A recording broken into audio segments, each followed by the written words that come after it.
for Yolanda, what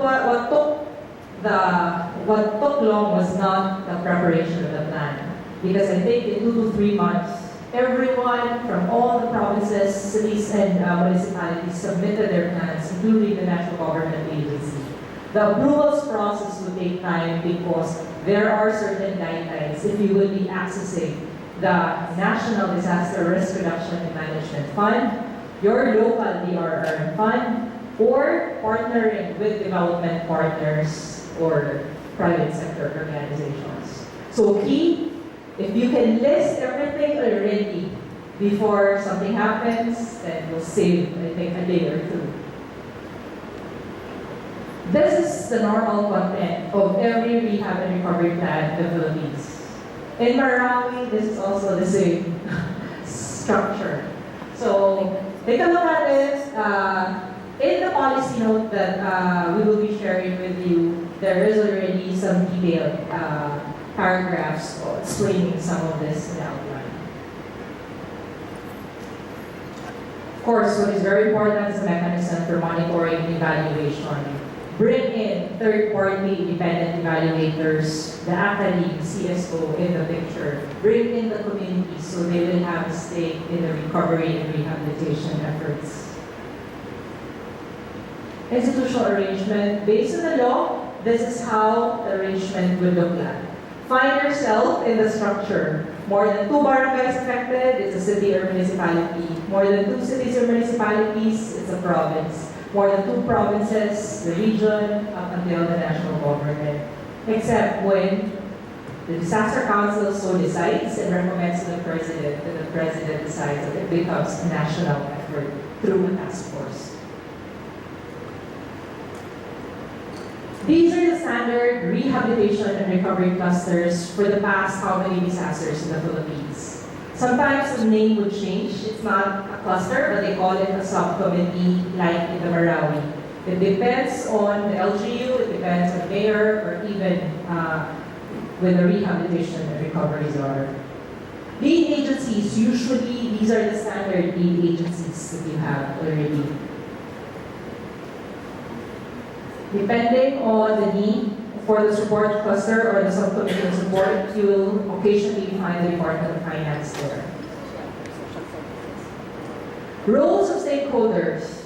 There list of stakeholders. If I missed a few of the enumeration, feel free to plug in. So if there are religious leaders, indigenous people leaders in your respective community that you would want to also include, feel free to include. And then identify already some of their respective roles. The key here is, when Haiyan happened, 3rd day, I got a call from the League of Corporate Foundations. It's one of the organizations that are already there with, I think, 80 foundations under them. It was pre-PDRF. And the call came from a friend who was, I think, the president or the chair of LCF. And the call said, Lesley, what does government need? We have 80 foundations ready to be deployed, waiting for government's instruction, because we would want to know how we can help better and how we can complement the government efforts. And newsflash, day 3. National government at that time was not in that mindset of saying, these are the things that we want private sector to help. It was more of where the relief goods will be distributed, where do you get the next relief goods to be repacked, and where to get the logistics for the distribution. Lesson learned, even before a disaster happens. Talk to Robinsons, SM, or your local groceries so that you can already identify a few of these basic goods and services that you can count on that one, even before it happens. What are some of the implementation modalities? So, national government, usually national government agency implements. But there's also a modality where funding will be coming from national government, but by administration, money will be downloaded to local government units for implementation and liquidation. So it happened again in Haiyan, massive. So for recovery or repairs of markets, hospitals, public administration buildings, money was directly downloaded to LGU from DILG, and then LGU was asked to implement. Local government unit programs, you know that more than me. And then partnerships. What are some of the partnerships, such as local government to local government collaboration? Is it possible that, let's say, nearby twinning municipalities or twinning cities would be able to help each other? Not just offer a cash check after a disaster, but really provide people that you can deploy in some of these areas. Help in terms of the preparation of the rehab and recovery plans. And then, of course, public-private partnership. Local government unit provides land, and then private sector builds school buildings or temporary shelters. A lot of us would look at a plan and plug in some of the programs, but what we usually forget is the funding options. And for the first time, you would see some of the funding resources that you can look at. You can start preparing for in terms of how do you access it, what are some of the existing guidelines, what are the requirements that you can prepare for, so that when the disaster happens, you're already ready and you know where to go. And you can tell your mayor, we can access the interim fund, we can access the people survival fund, stuff like that. And all the requirements are already there. We have Philippinized that mapping. So offhand, these are some of the existing funding sources that you can use as a local government unit or even for CSOs and academy. Municipal Development Fund under DOF. Official Development Assistance, loans and grants, or there are trust funds. And usually, the listing would have available funds, and any LGU affected would be able to quickly put together the proposal, would get the first priority. So it's also a race against time. In terms of prioritizing and balancing of interest, if you have prepared your proposals already or your rehabilitation and recovery plan, then mauuna kayo. So you would be able to access the limited resources first if you have it ready and complete. And then private sector also provides all those things. If I had a do-over, what is the one thing that I need to do better instead of this planning aspect? It is the communication strategy. I think government was at a defensive post-Yolanda. And 5 years after, what keeps me up at night is not whether we were able to deliver or not. People asking, where did the money go? 5 years after. Wherever I go, if people find out that I was part of the Kayan rehabilitation, they will say, so where is the money?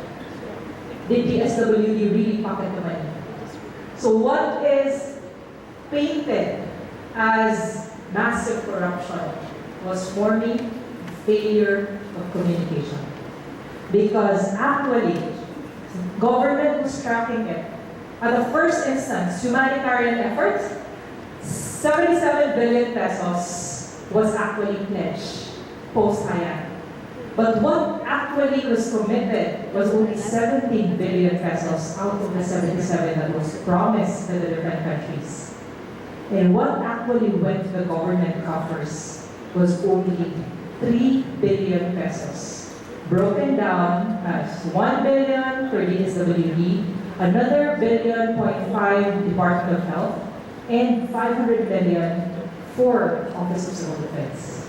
So in terms of disparity, where did the money go? If we were able to communicate it as government better, then perhaps people would rest easy and know that the 14 billion that went to the Philippines did not go to government, but it went to the different international NGOs and UN agencies of the country's choosing. And this is the same lesson for every disaster, not just in the Philippines. So find a way to do this. You will be hearing Raj in the succeeding sessions. So try to ask, how do you do this better and prepare better for your communication strategy? Some of the craft simple messages, identify your audience, and then focus your discussion towards that. And by discussion, in the slides you would see some of the templates, things that you can prepare for. Short-term, medium-term, investment requirements. If you have time in your group sessions, try to plug in already as much as you can. Yeah. So, before ending, later on you can ask questions.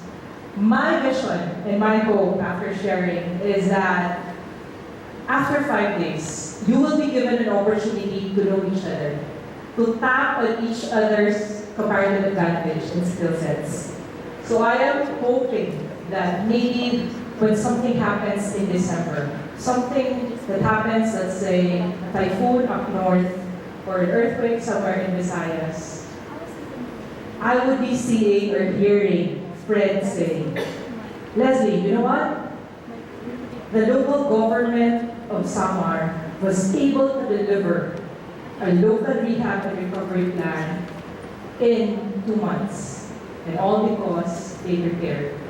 And they tapped their friends who are alums of BIARI Philippines 2018 and deliver and implement and recover faster. And that, I think, would make me feel happy. Because finally, I would be able to say that the vision has outlived the visionary. On that note, thank you very much for this opportunity. Sorry, Adam. Thank you so much, Cordero. I know you've got a lot of questions for her. Just reserve your questions for later. So let us now proceed to our next presentation, which focuses on community disaster resilience in the Philippines. So our next speaker is the Director of Resilient Communities Program at the Harvard Humanitarian Initiative. He completed his PhD at the Graduate School of International Studies at the University of Denver. His current research focuses on civil-military engagement during humanitarian emergencies, disaster preparedness and resilience, the professionalization of the humanitarian aid field, and humanitarian leadership. He currently serves on the board of ELRA, or Enhancing Learning and Research for Humanitarian Assistance, and is the president of the Action Against Hunger in AFC, International Scientific Committee. Ladies and gentlemen, let's all welcome Dr. Vincenzo Bollettino. Thank you very much. It's really a pleasure to be here. I'd like to thank and welcome all of you, first of all, but to thank the organizers, Holy Angel University, for hosting us, the city of Angeles, PDRF, for really investing and believing in this space and making things happen on the ground in a real way. I had the pleasure of knowing Bill Luz now for some years, and I'm really just pleased to see the remarkable progress he's made with PDRF. I'm very happy to meet Fred Ayala for the first time, and I'm very grateful to Brown University, to Adam and Seth for kindly including me in this program. So my first experience with Filipinos was when I lived in Hawaii, where I came to get an appreciation for a little bit of their culture, certainly cuisine, and very positive outlook on life. But it wasn't actually until, that was, let's say, 1998. But it wasn't until Yolanda, so following on Lesley's terrific presentation, that I actually came to the Philippines for the first time.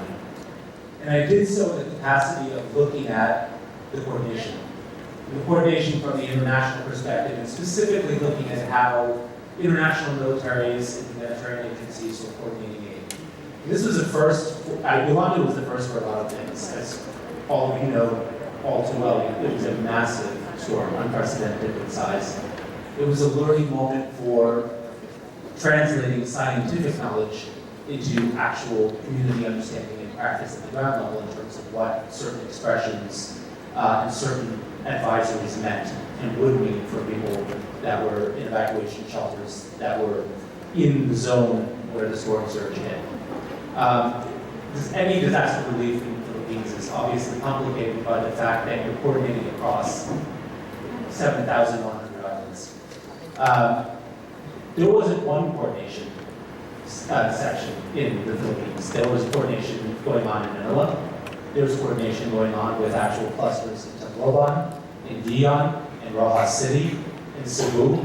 So this was an incredibly complex operation following two other major disasters, as Lesley noted, and involving over 21 international militaries, and of course the armed forces of the Philippines as well, and the entire social fabric to respond to this disaster.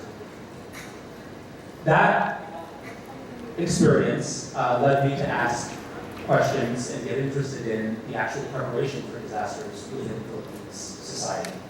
So since 2015, I've been heading a program on resilient communities at Harvard, and I've been studying the Philippines. So I'm going to tell you a little bit about the process of that endeavor and share with you some of the outputs, and only some of them because there's obviously a lot, of a nationwide survey that we conducted. And you'll be able to find that report online, and we're publishing quite a few papers on it as well. So we're talking about resilience. As the other secretary mentioned, there are innumerable ways of characterizing it, classifying it, depending on what level of analysis you're looking at and what unit of analysis you're looking at. The way we're looking at resilience is by identifying what people actually do on the ground at the household level. So I will be focusing in this particular presentation on that lower left area of the triangle. But we're also looking at what the level of connectivity is amongst different sectors of the society and agencies within the society. So connections between academia, between government, between the private sector. What do those look like? How strong are those connections? And how does that then inform or influence the capacity of the country to prepare for and to respond to disasters? Ultimately, we want to know about how that feeds into leadership within the country, but also the top-down as well. How does leadership then support those other elements, or learn from them, or not, and why? So this is the sort of holistic picture of what we're looking at in terms of disaster resilience. We began by doing an initial scoping study. This is when I met Bill and others from academia, from private sector, from government, from international NGOs and national NGOs and community organizations in the Philippines to ask them what were their key concerns, what were they focusing on in terms of disaster preparedness, what did they think the gaps were. And from that, we identified a number of findings. This is not scientific in nature, it's mostly anecdotal based on expert experiences. But we knew that there were a few things that were consistent across their findings. One was that the Office of Civil Defense, which heads the National Disaster Risk Reduction and Management Council, was understaffed, particularly at anything below the provincial level. We knew that there was a problem with the politicization of people that were in a position of responding to or preparing for disasters who may not have had any professional training in that. That was a big issue, and something that many of you will know. Now Congressman Joey Salceda, then Governor Salceda, was interested in bucking the trend by really making sure that he professionalized disaster management within Albay province. And it's a model now he's trying to carry to the national level, as all of you will be aware of.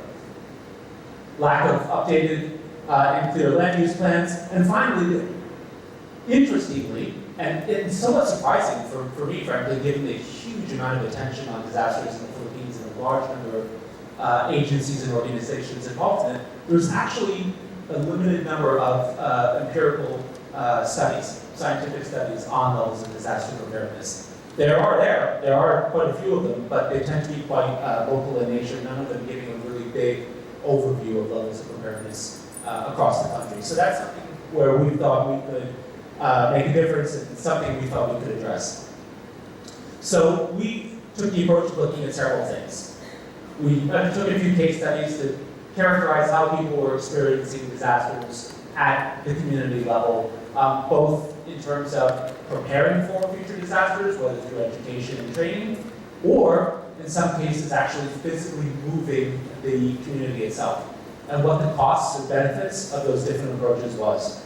We did a case study also on Alpine Province, and took a look at the APSEMO, which is the professional agency there, management organization in Hawaii.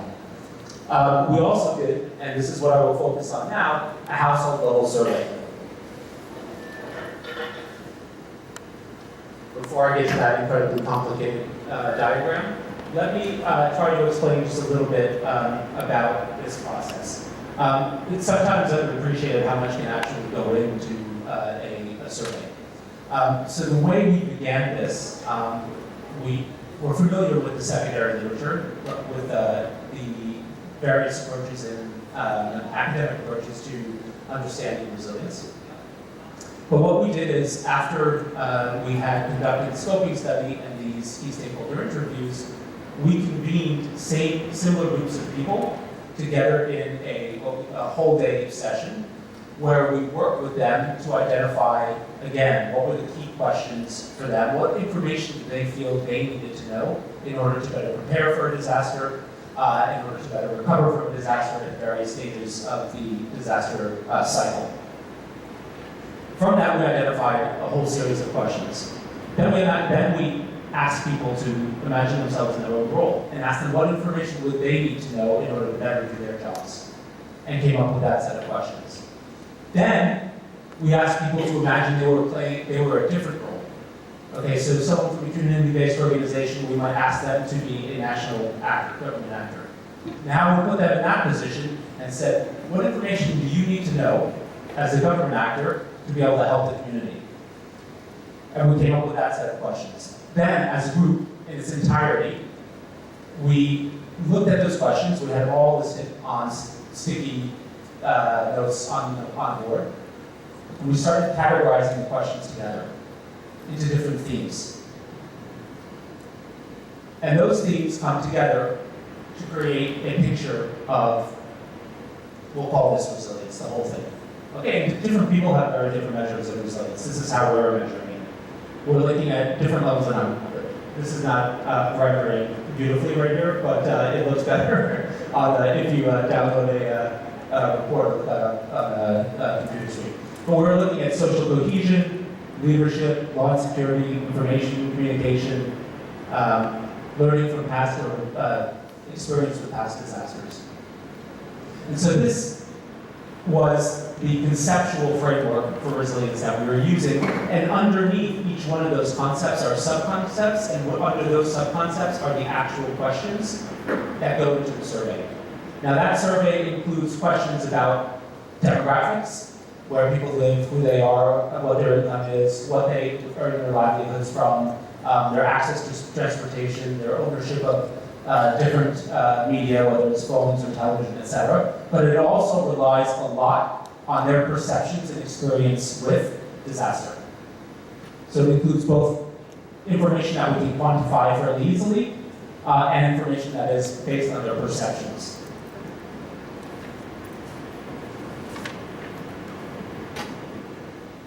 After we gathered all of that together, we had a basic survey instrument.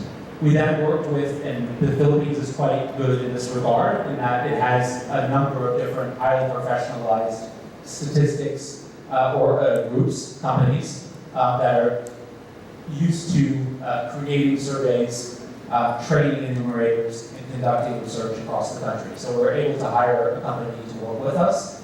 We trained a whole team of 50 or so enumerators on using the instrument. We spent several days going through it. It was translated into 5 different languages, and then the data collection that we did happened between March and April of 2017. We did a total of, it's not really that easy to see, but you can see, for example, that was one of the enumerators using a map of the local community about which households they were going to hit for the survey. Every one of the points on the left is where we actually conducted the surveys across the country. And on the right, you can see the greater intensity in blue of we oversampled in some of those areas, which included the National Capital Region. In total, we did 5,184 surveys across the nation and had 300 plus questions within the survey and roughly a million data points all told. So I'll just give you a very brief view on some of the findings from the survey. 98% of people in the country have experienced a disaster in the last 5 years. That's unbelievable. That's huge.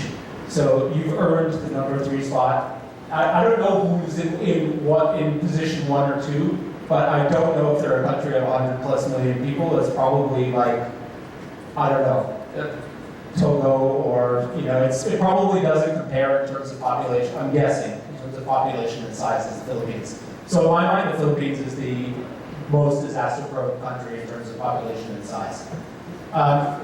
What surprised me was the level of drought people experienced. Floods, we see a lot of imagery on television. People are fairly aware that flooding is an issue in the Philippines. And far and away, people deal with typhoons. And we've heard over and over again the statistic of 20 plus typhoons coming into the Philippines area of responsibility every year. In terms of the effects of this, it has massive impact on people's homes.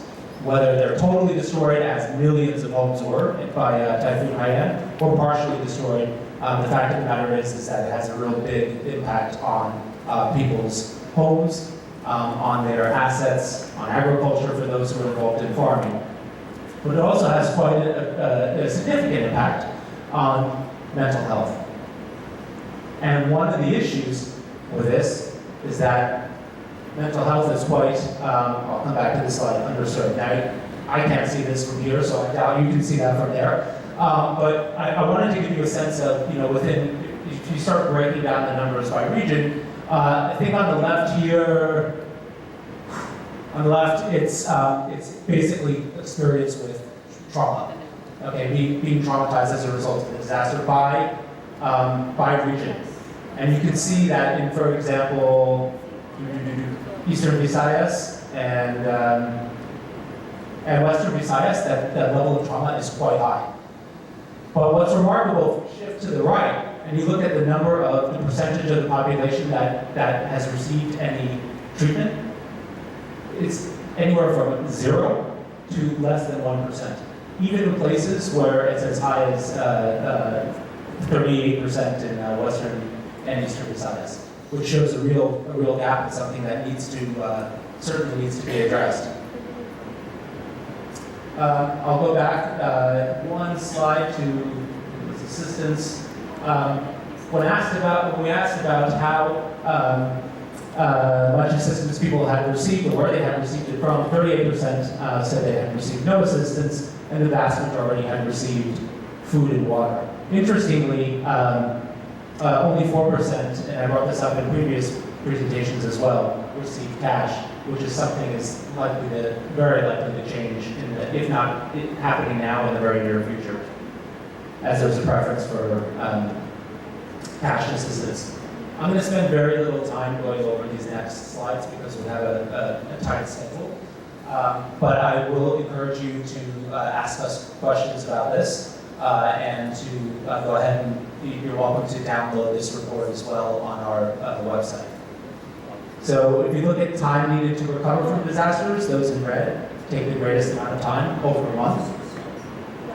If you look at the level of preparedness people say they have in the Philippines for disasters, interestingly in the west of Mindanao, they feel the most prepared. In terms of financing preparedness, Lesley, amazing, it's very little, so this is red part, that do not have insurance. It's really hard to see, so